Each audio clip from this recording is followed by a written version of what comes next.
ओम श्री सूर्याय नमः। आज रविवार को आप सुनिए रविवार व्रत की कथा।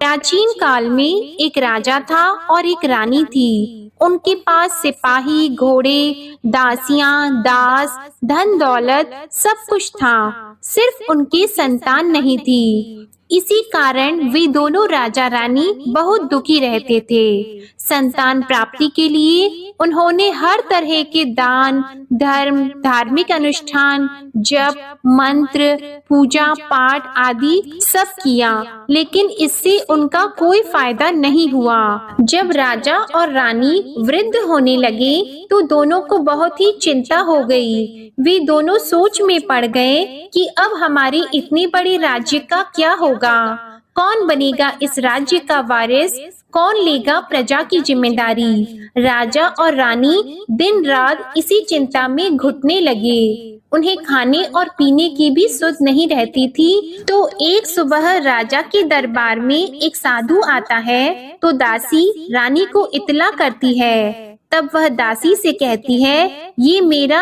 अंतिम दान धर्म है, इसके बाद मैं अपने हाथों से कोई दान धर्म नहीं करूंगी। रानी चावल भरा छाछ हाथ में लेकर बाहर आती है और साधु की झोली में भिक्षा डालने आगे बढ़ती है तो उसके चेहरे पर छाई उद्विग्नता साधु की दृष्टि में आती है। वह उससे पूछता है कि रानी साहिबा, आपको क्या हुआ है, आपको क्यों इतनी उदासी हो गई है। तब रानी साधु को सारी हकीकत बताती है और सिसकने लगती है। उस पर वह साधु कुछ पल गंभीर हो जाता है और कहता है कि चिंता मत करो रानी साहिबा, आपकी संतान की इच्छा पूरी हो जाएगी। आपकी कोख से एक पुत्र का जन्म होगा, मात्र वह 14 साल तक ही आप लोगों को मिलेगा। इसके आगे वह जीवित नहीं रह पाएगा। इससे बढ़कर आपको कुछ देना मेरे लिए संभव नहीं है। अपनी बात पूरी करते उसने अपनी झोली में हाथ डाला।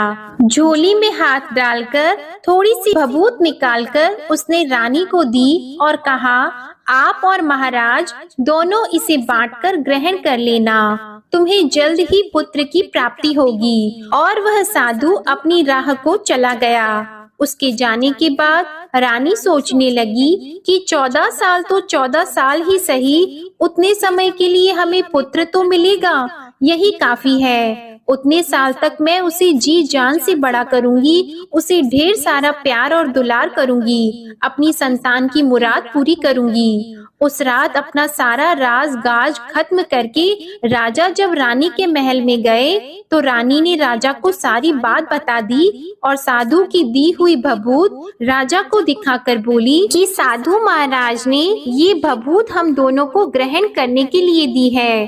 राजा बोले, इतना दान और धर्म किया, जप और तप किया, उसका कोई फल नहीं मिला। अब इस भभूत से हमें क्या संतान प्राप्त होगी। उस पर रानी बोली, जब इतना सब कुछ कर लिया तो अब ये भी सही, क्यों हम उस साधु के क्रोध को बुलावा दें। राजा को अब किसी बात पर विश्वास नहीं था, पर रानी को दुख ना पहुँचे इसलिए वह राजी हो गया। और राजा रानी दोनों नहाते धोते हैं, फिर अपने भगवान का नाम का स्मरण करते हैं, अपने पुरखों को स्मरण करते हैं और उस साधु महाराज का नाम स्मरण करके वह भभूत बांटकर दोनों खाते हैं। उसके बाद दोनों निश्चित होकर सो जाते हैं। तो कुछ दिन गुजर जाते हैं और साधु द्वारा कहे अनुसार रानी गर्भवती हो जाती है। उस पर राजा और रानी दोनों की खुशी गगन में नहीं समाती। राजा रानी से बोलते हैं, महारानी सचमुच साधु महाराज की कृपा हो गई। तो 9 महीने बाद रानी ने एक सुंदर पुत्र को जन्म दिया। राजा ने बड़ी धूमधाम से पुत्र का नामकरण किया। सारे राज्य में 8 दिन तक अनशन तर्पण रखा, उत्सव मनाया गया। आप पुत्र की कुंडली देखने के लिए राज्य के सबसे विद्वान पंडित जी को बुलाया गया। जो कुंडली देखकर पंडित जी बड़े चिंतित हो गए, कहने लगे, महाराज हमारा राजपुत्र सिर्फ 14 साल तक हमारे पास रहेगा। राजा को इस बात की भनक तो थी ही, रानी को भी साधु महाराज की बात याद थी। दोनों चुप रह जाते हैं। उसके बाद राजा और रानी बड़े प्यार से बेटे की परवरिश करते हैं, उसकी हर ख्वाहिश पूरी करते हैं और थोड़े समय के लिए ही सही भगवान ने संतान की अपनी मुराद पूरी कर ली। इससे वे समाधान मानते हैं। राजपुत्र दिन प्रतिदिन बड़ा होता है। जब वह 7 साल का हो जाता है तो राजा एक अच्छे गुरु की नियुक्ति करके उसे पढ़ाई लिखाई, घुड़सवारी आदि 12 विद्याओं का शिक्षण देते हैं। जब वह सब शास्त्र विद्या में पारंगत हो जाता है और 12 साल की उम्र का हो जाता है, तब एक अच्छी सी राजकन्या खोजकर उसकी शादी करा देते हैं। तो 2 और साल बीत जाते हैं। बेटा 14 साल का हो जाता है। एक दिन राजपुत्र राजा से बोलता है, पिताजी, मैं अपना सारा राज्य घूमकर देखना चाहता हूँ। आज तक मैंने सिर्फ इस रजवाड़े के अतिरिक्त कुछ देखा नहीं है।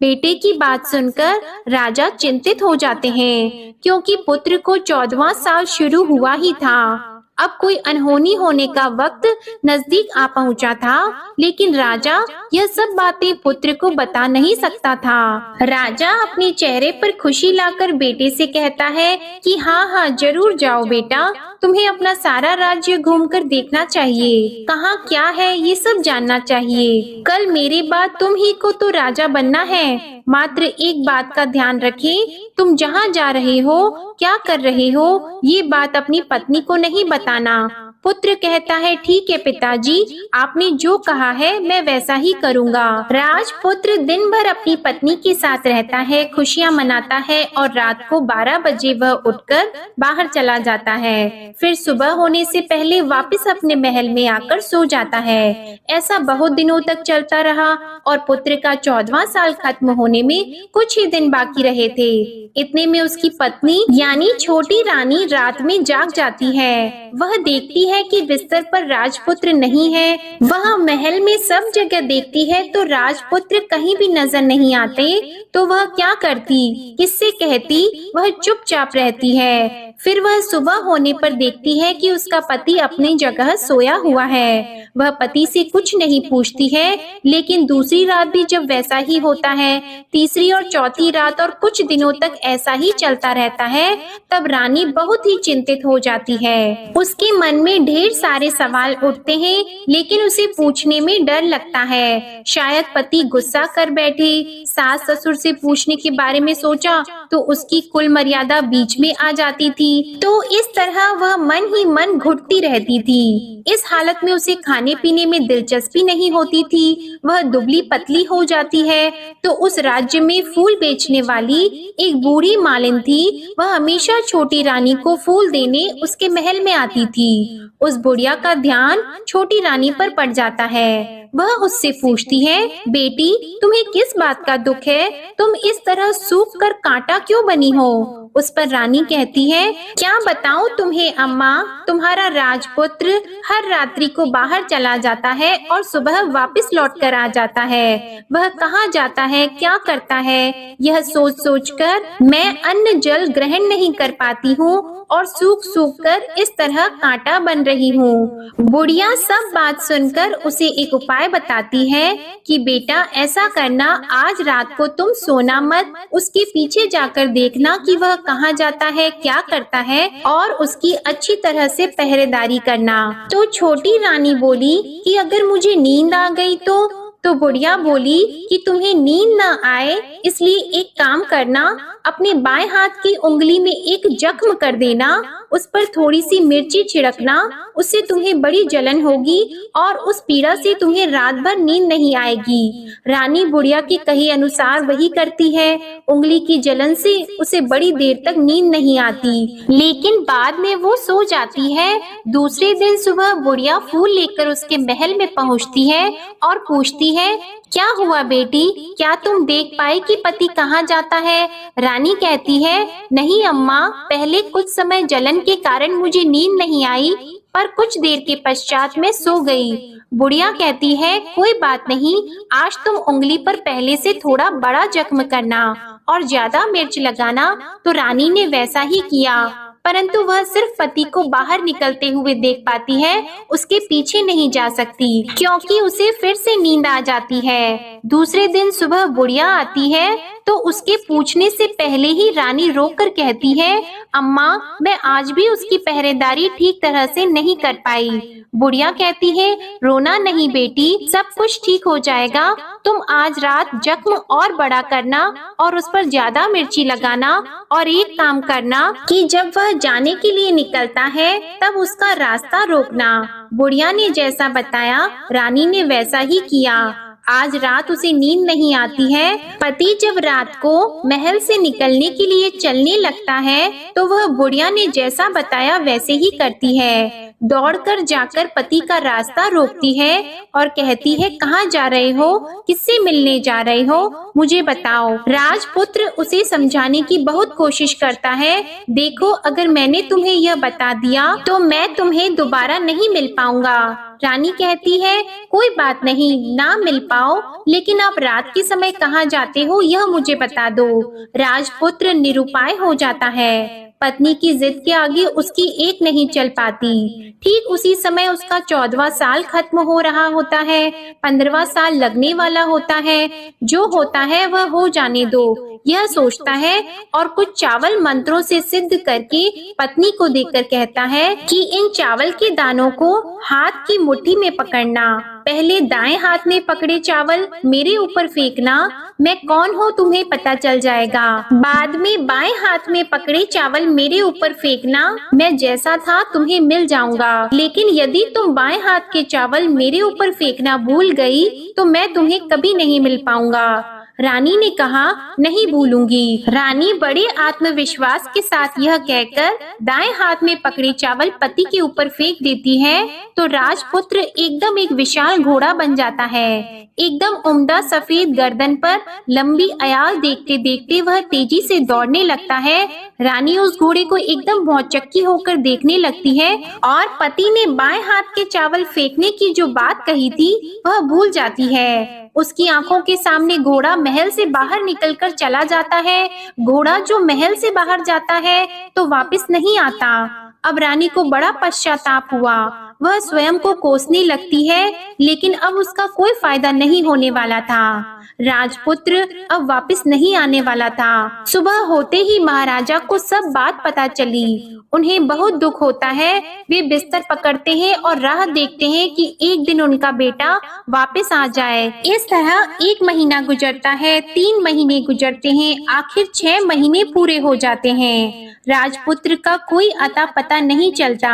प्रधान राजपुत्र को ढूंढने के लिए राज्य के गांव-गांव सिपाही भेजता है, लेकिन उन्हें कोई सफलता नहीं मिलती। इधर रानी अपनी हठ के कारण पति गायब हो गया है, ये सोचकर स्वयं को मन ही मन कोसती है और प्रण लेती है कि कुछ भी करके पति को ढूंढ कर लाएगी और उसे वापस घर लेकर आएगी। एक दिन सुबह उठकर सास ससुर के महल में जाती है और कहती है कि मैं अपने पति की खोज में जा रही हूँ। महाराजा को और क्या चाहिए था, कुछ भी करके उनका बेटा उन्हें वापस मिलने चाहिए था। वे बहू को जाने की अनुमति देकर कहने लगे, बेटी तुम्हें जो चाहे वह करो, जहाँ जाना है वहाँ जाओ, लेकिन हमारे बेटे को वापस लेकर आओ। अब रानी अपना शाही भेष बदलकर एक सेठानी बन जाती है। कुछ दासियों को, कुछ नौकरों को साथ ले लेती है, कुछ सामान साथ ले लेती है और राज्य की सीमा पर जाकर वहाँ एक भोजनालय खोल देती है। वहाँ आने वाले सब यात्रियों को खाना मुफ्त में देने लगती है। मात्र एक शर्त रखी कि खाने वाले को उसकी देखी हुई कोई अजीब चीज उसकी मालकिन को यानी राजकन्या को बतानी पड़ेगी, तो वहाँ आने वाला हर नागरिक अपनी तरफ से मैंने ये देखा, मैंने वह देखा कहकर वहाँ से मुफ्त खाना खाकर जाता था। परंतु रानी को जो बात चाहिए थी वह अब तक नहीं मिली थी। ऐसे ही कुछ दिन बीत गए तो रानी के महल में फूल लेकर जाने वाली बुढ़िया के एक बेटा और बहू थे। उनका एक छोटा बेटा था, यानी बुढ़िया का एक पोता था। तो बेटा और बहू सुबह काम के लिए निकलते थे, तो पोते को संभालने की जिम्मेदारी बुढ़िया पर रहती थी। दिन भर पोते को संभालती थी। एक दिन बुढ़िया को पान खाने की आदत थी, तो पान लगाने के लिए चूना चाहिए था। वह उसे तैयार करने के लिए सीपियां लेकर आई। इन सीपियों को भूनने के लिए गोबर के कंडे चाहिए थे। कंडे इकट्ठा करने के लिए वह बांस की टोकरी लेकर चरवाहे के मैदान में गई। वहाँ बहुत सारे कंडे थे। उन्हें जमा करते करते उसे घर आने में अंधेरा हो गया। इस ओर शाम होते ही काम से वापस आकर बेटा और बहू घर पहुँचे तो देखा कि बच्चा घर पर अकेला है और रो रहा है। वे दोनों गुस्से से लाल पीले हो गए। इतने में बुढ़िया घर आ पहुंची। बेटे ने पूछा, पोते को घर अकेला छोड़कर कहाँ गई थी? बुढ़िया बताने लगी कि मैं गोबर के कंडे इकट्ठा करने गई थी। इस पर बेटा बोला, दोबारा बच्चे को अकेला घर पर छोड़कर यदि कहीं गई तो मैं तुम्हें बहुत पीटूंगा। बुढ़िया कहने लगी, नहीं बेटा, फिर कभी ऐसा नहीं करूंगी। लेकिन दूसरे ही दिन बुढ़िया वह बात भूल गई और फिर चरवाहे के मैदान पर कंडे इकट्ठा करने चली गई। शाम को जब बेटा और बहू काम से वापस लौटे तो देखा कि बच्चा घर पर अकेला है और रो रहा है। अब उसके बेटे की सहन शक्ति खत्म होने लगी और बुढ़िया के वापस आने पर उसे घर से निकाल दिया। बुढ़िया रात भर घर के बाहर अंधेरे में बैठी रही और सुबह होते ही हाथ में टोकरी लेकर कंडे इकट्ठा करने के लिए निकल गई। उस दिन उस पर कंडे इकट्ठा करने का मानो पागलपन सवार हो गया था। कंडे इकट्ठा करते करते जब अंधेरा हो गया उसे मालूम ही नहीं चला।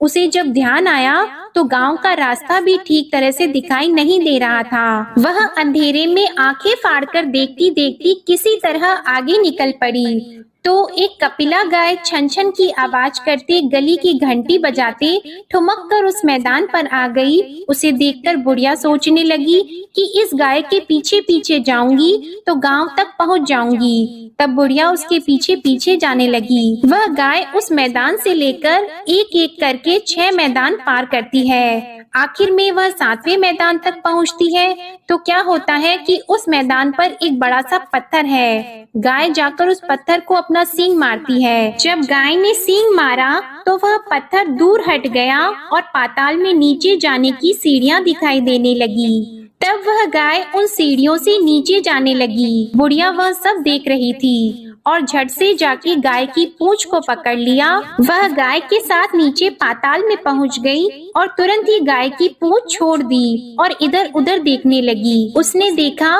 कि वहाँ दीप और दिए जलते हैं और तेज रोशनी गाय के ऊपर पड़ती है और वहाँ अद्भुत घटनाएं घटने लगती है। गाय के नीचे जाते ही उसके गले में अपने आप सांकल पड़ गई और छमछम करके कोई दूध आड़ी में गाय का दूध दूहने लगा। लेकिन जो भी कोई वह कर रहा है वह मात्र दिखाई नहीं दे रहा है। बुढ़िया बहुत घबरा गई, कहाँ आकर फंस गई यह सोचने लगी और यहाँ वहाँ छिपने के लिए जगह ढूंढने लगी। लेकिन उसे कहीं भी जगह नहीं मिली। हर जगह उजाला ही उजाला था। तो वह एक कोने में खड़ी हो गई और जो कुछ सामने हो रहा था उसे चुपचाप देखने लगी। उसने देखा कि वहाँ एक उम्दा सफेद घोड़ा और 2 कुंड थे। उसमें से एक कुंड में उस घोड़े ने छलांग लगाई और ऊपर आ गया और उस घोड़े को अब राजपुत्र का रूप प्राप्त हो गया।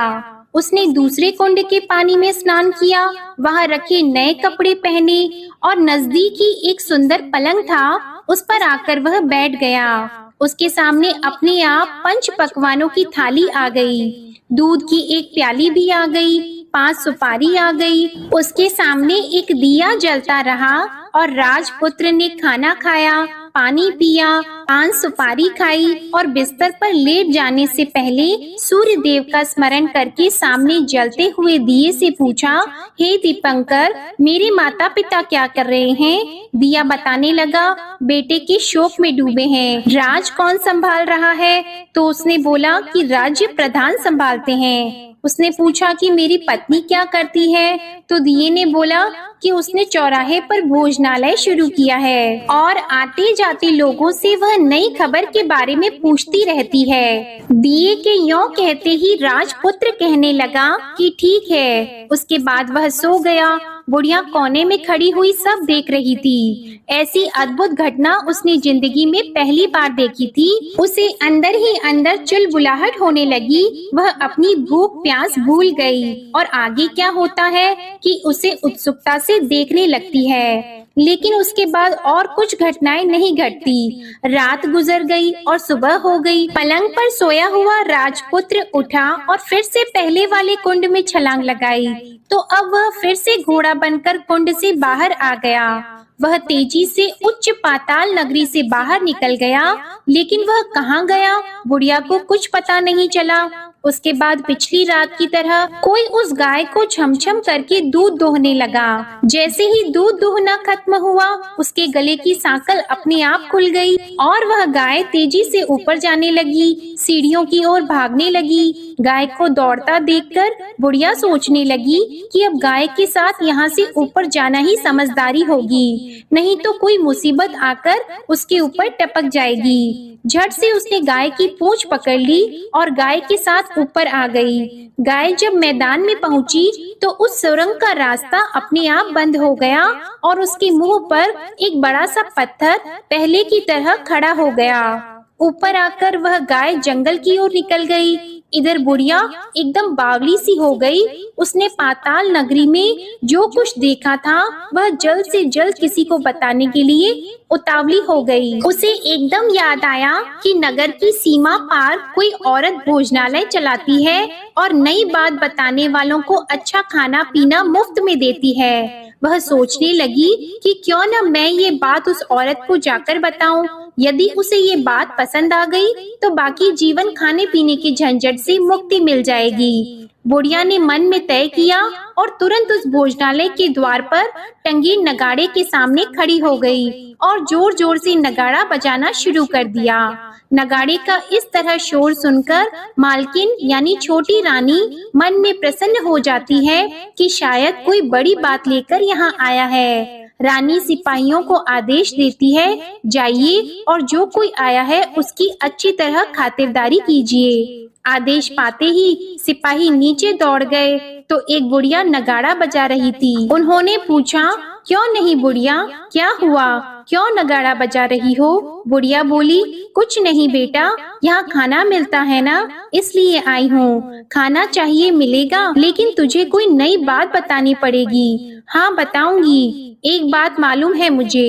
इस पर सिपाही उसे अंदर लेकर गए। उनको मालकिन का आदेश था कि जो कोई बूढ़ा बुजुर्ग वहाँ आए उनके साथ अच्छी तरह पेश आना, उनका अच्छे से आदर सत्कार करना। तो सिपाही ने उस बुढ़िया का भरपूर आदर सत्कार किया। यह उसे बड़ी सिद्ध थाली भरकर व्यंजन परोसते हैं। बुढ़िया कुछ दिनों से भूखी थी, वह खाने पर टूट पड़ी। खाना खाने के बाद सिपाही ने उसे नई साड़ी पहनने को दी। उसके बाद उसे लेकर रानी के पास आए।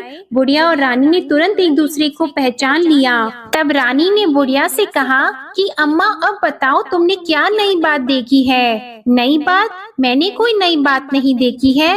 बुढ़िया बोली, वह तो मेरे पास तुम्हें देने के लिए खाने के पैसे नहीं थे, इसलिए मैंने झूठ कहा और नगाड़ा बजाया। रानी ने कहा, अम्मा घबराना नहीं, मैं किसी को तुम्हारा नाम नहीं बताऊंगी। फिर भी बुढ़िया ने कहा कि मेरे पास कोई नई बात नहीं है। इस पर रानी ने उससे कहा, देखो अम्मा, यदि तुमने मुझे वह नई बात बताई तो जिंदगी भर मैं तुम्हारी देखभाल करूंगी और तुम्हें रानी माता की तरह रखूंगी। अब बुढ़िया बताने को तैयार हो गई। उसने जो कुछ उस चारागाह वाले मैदान पर देखा था वह सब कुछ कुंवर रानी को बता दिया।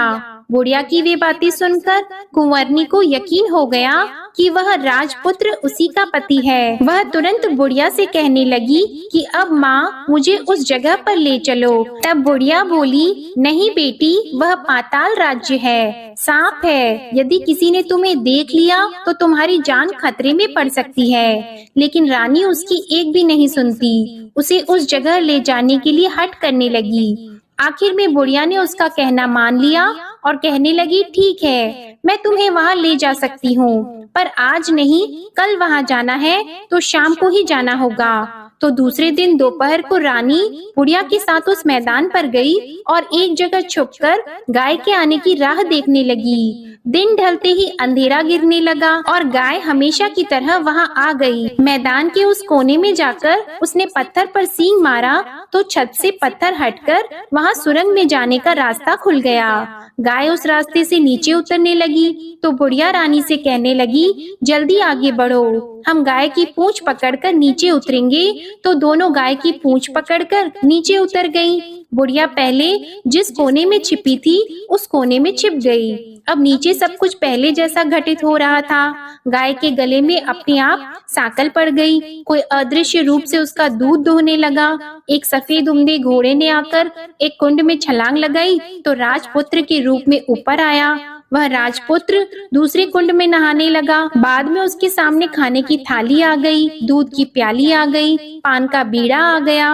राजपुत्र सब ग्रहण करके सोने के लिए पलंग पर गया तो सोने से पहले सूर्य देव का स्मरण करके वह दिए से पूछने लगा, दीपांकर, मेरे माता पिता क्या कर रहे हैं? तो दिया कुछ जवाब नहीं देता, बल्कि वह बुझने लगता है। तब राजपुत्र को कुछ घटित हुआ है इसका संदेह हो गया।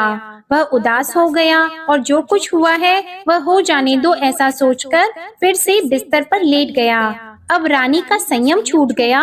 वह दौड़कर पति के पास गई और उसके पैर पकड़ने के लिए आगे बढ़ने लगी। राजपुत्र तुरंत ही पत्नी को पहचान गया। वह छत से पीछे हट गया और चिल्लाने लगा, नहीं नहीं, मुझे मत छूना, सर्वनाश हो जाएगा। रानी दोनों हाथ जोड़कर पति से अपनी भूल स्वीकार करने लगी। स्वामी, मुझसे भूल हो गई। मुझे आपसे नहीं पूछना चाहिए था कि आप रात को कहाँ जाते हो। मैं अपनी भूल स्वीकार करती हूँ। मुझे मेरी भूल की सजा मिल गई है। अब आप घर चलो। आपके वियोग में आपके माता पिता ने बिस्तर पकड़ लिया है।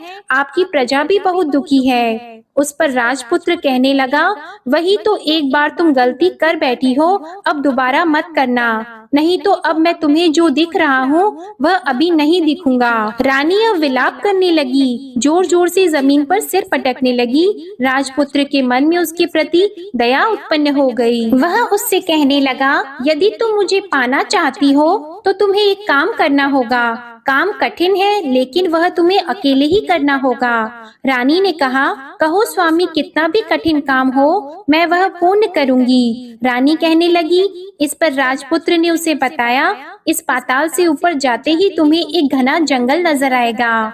ऐसे 6 जंगल पार करने के पश्चात तुम्हें एक 7वां जंगल मिलेगा। वह जंगल सबसे घना है। उस जंगल के बीचों बीच एक पीपल का पेड़ है। उसके आसपास की जगह पत्ते, फंदे, जटाएं आदि से ढक चुकी है।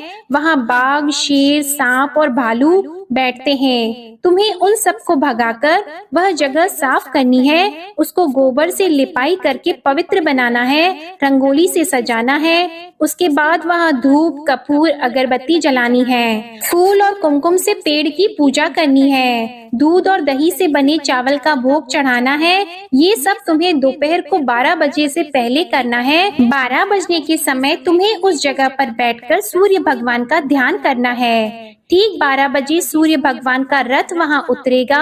वे सब देखकर खुश हो जाएंगे और कहेंगे कि जिस किसी ने भी ये सब किया है उसे मैं मनचाहा फल दूंगा। तो तुम सामने जाकर उसके रथ का दाहिना घोड़ा मांगना, मैं तुम्हें मिल जाऊंगा। इतनी बात कहकर राजपुत्र अपने पलंग पर सो गया और छोटी रानी भोर होने की राह देखने लगी। भोर होते ही वह बुढ़िया के साथ गाय की पूंछ पकड़कर ऊपर आ गई। ऊपर आने के बाद वह बुढ़िया से कहने लगी, अम्मा, अब मैं अकेले ही आगे जाऊंगी, तुम भोजनालय वापस चली जाओ।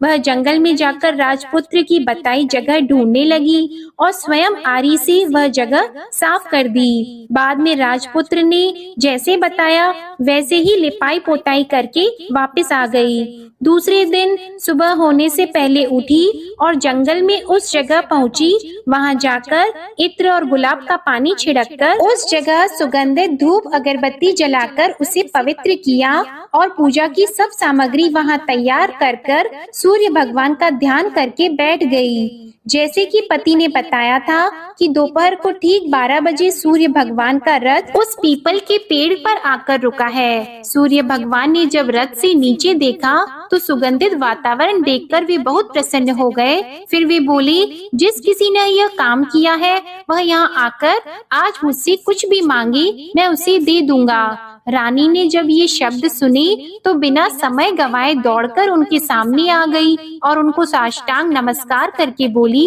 भगवान वह मैं ही हूँ, मैंने ही यह जगह साफ की है। अच्छा तो तुम्हें जो चाहिए वह मांगो। भगवान मुझे आपके रथ का दाहिना घोड़ा चाहिए। सूर्य भगवान बोले, नहीं नहीं, मैं तुम्हें और कुछ भी दे सकता हूँ लेकिन यह घोड़ा नहीं दे सकता। मेरे रथ के 12 घोड़े हैं, तुम चाहो तो कोई और घोड़ा मांग लो लेकिन यह दाहिना घोड़ा नहीं, वह मैं तुम्हें नहीं दे सकता। छोटी रानी ने एक नहीं सुनी, वह सूर्य देव से एक ही बात कह रही थी, वही दाहिना घोड़ा दे दीजिए, नहीं तो मैं आपके पैरों में गिरकर अपनी जान दे दूंगी। अब सूर्य देव धर्म संकट में पड़ गए। उन्होंने वचन दे दिया था, अब अपने वचन से पलट भी तो नहीं सकते थे।